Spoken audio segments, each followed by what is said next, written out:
મુખ્યમંત્રી વિજય રૂપાણીએ પાણી પુરવઠાના સુધારા યોજનાનું ખાતમુહૂર્ત કર્યું, જેમાં 128 ગામોના 3.74 લાખ જનસંખ્યાને પીવાનું શુદ્ધ પાણી મળશે।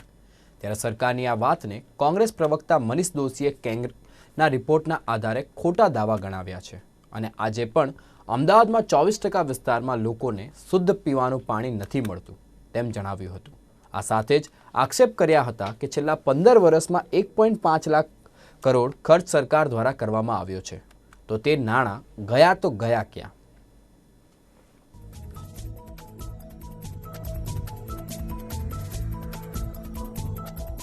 ગુજરાતની અંદર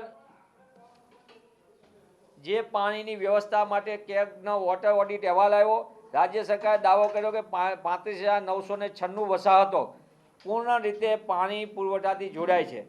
હકીકતમાં 37% વસાહતોનો તો પાણીના કનેક્શન માટેના કોઈ જોડાણ જ નથી। આ હું નથી કહેતો, કેગ પોતે જે બંધારણીય સંસ્થા છે ઓડિટ માટેની એ પોતે કહી રહી છે। સાથોસાથ મુખ્યમંત્રીશ્રીએ દાવો કર્યો કે 140 લીટર પાણી આપીએ છીએ। હકીકતમાં કેગ એ નોંધ્યું છે કે 40 લીટર માથાદીઠ પાણી પણ અનેક વિસ્તારોમાં મળવું મુશ્કેલ છે।